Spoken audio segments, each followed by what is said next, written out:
Hi friends, எல்லோரும் நல்லா இருக்கீங்களா? எல்லோரும் நல்லா இருக்கீங்கன்னு நினைக்கிறேன். நானும் நல்லா இருக்கேன். ஹாப்பியாக இருங்க.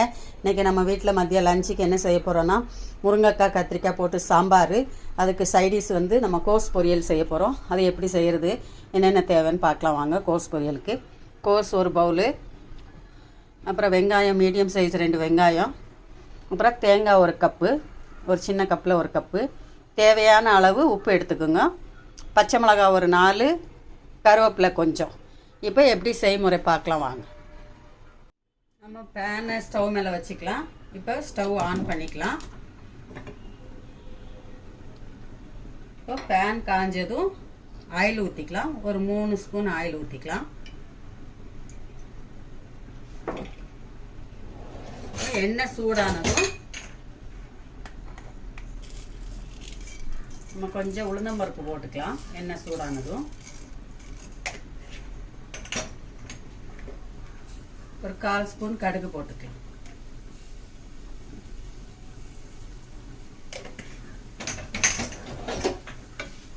இப்போ இது நல்லா ஃப்ரை ஆகும்.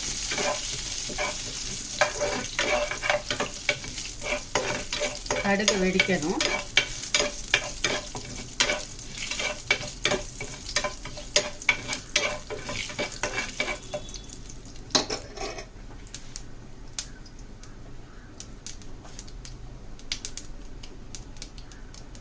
இப்போ கடுகு வெடிக்குது.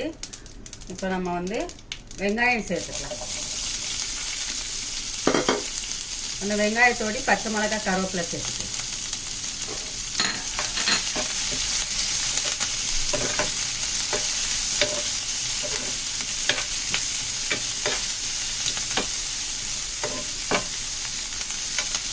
கோஸ் பொரியல் நல்லா இருக்கும். சாம்பாருக்கு நல்ல டேஸ்ட்டாக இருக்கும். நம்மளுக்கு ஹெல்த்தியும் கூட. முட்டு வலிக்கெலாம் ரொம்ப நல்லதுன்னு சொல்லுவாங்க. முட்டு வலிக்கெலாம் கோஸ் நான் அடிக்கடி சேர்த்துக்கிறது நல்லது, முட்டு வலி வராது அப்படின்னு சொல்லுவாங்க. இப்போ நம்ம இதில் தேவையான அளவு உப்பு, பொடி உப்பு, கல்லுப்பு சேர்க்காதீங்க, பொடி உப்பு சேர்த்து. இது உங்களுக்கு கலர் வேணுன்னா கொஞ்சம் மஞ்சத்தூள் போட்டுக்கலாம், ஒரு 1/4 ஸ்பூனு. நான் மஞ்சத்தூள் போடலை, ஒயிட்டாகவே இருக்கட்டும்னு சொல்லி ஒயிட்டாக தான் செய்கிறேன். நீங்கள் வேணால் மஞ்சத்தூள் மட்டும் சேர்த்துக்கலாம்.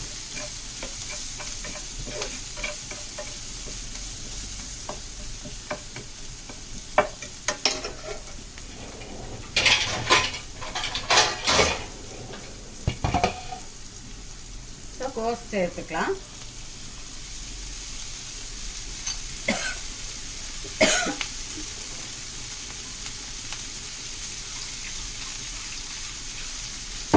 இதில் ஒரு கால் டம்ளர் தண்ணி ஊற்றிக்கலாம். ஒரு ரோட்டு நல்லா கிளறிக்கலாம். நல்லா கிளறிட்டு வேகிறதுக்கு நம்ம டைம் கொடுக்கணும். ஒரு 1/4 கிளாஸ் அளவு தண்ணி ஊற்றிக்கணும். அதிலே வெந்துடும். ஒரு 10 நிமிஷத்துக்குள்ளே வெந்துடும்.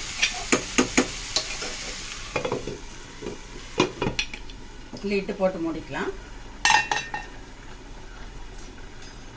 இப்போ முருங்கைக்காய் சாம்பார், முருங்கைக்காய் கத்திரிக்காய் சாம்பார் ரெடி ஆகிட்டு இருக்கு.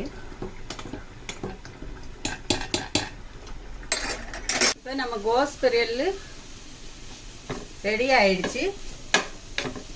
இதில் தேங்காய் போட்டுக்கிட்டோம். 1 கப்பு தேங்காய் வச்சுருந்தேன்னா தேங்காயும் போட்டுக்கிட்டோம். தண்ணியும் சுத்தமாக வற்றிடுச்சு. கோஸ் பொரியலும் ரெடி ஆயிடுச்சு. இப்போ கோஸ் பொரியலும் எங்கள் வீட்டில் கத்திரிக்காய் முருங்கைக்காய் சாம்பாரும் ரெடி ஆயிடுச்சு. ஆல்ரெடி உங்களுக்கு கத்திரிக்காய் முருங்கை சாம்பார் வீடியோ 2 வீடியோ போட்டிருக்கேன். அதே மாதிரி தான் சேம் செய்யணும் சாம்பார். இப்போ நம்மளுக்கு ரெடி ஆயிடுச்சு. ஸ்டவ் ஆஃப் பண்ணிக்கலாம். இப்போ இந்த கோஸ் பொரியல் உங்களுக்கு பிடிச்சிருந்துச்சின்னா எனக்கு லைக் பண்ணுங்கள், ஷேர் பண்ணுங்கள், கமெண்ட் பண்ணுங்கள், சப்ஸ்கிரைப் பண்ணுங்கள். எங்கள் பெப்பர் சமையல் சேனலுக்கு சப்போர்ட் பண்ணுங்கள். இன்ஷா அல்லாஹ் உங்களுக்காக நான் துவா செய்கிறேன், எங்களுக்காக நீங்கள் துவா செய்யுங்க. இன்ஷா அல்லாஹ் அடுத்த வீடியோவில் பார்ப்போம். அஸ்ஸலாமு அலைக்கும். முருங்கைக்காய் கத்திரிக்காய் சாம்பார் கோஸ் பொரியல் ரெடி.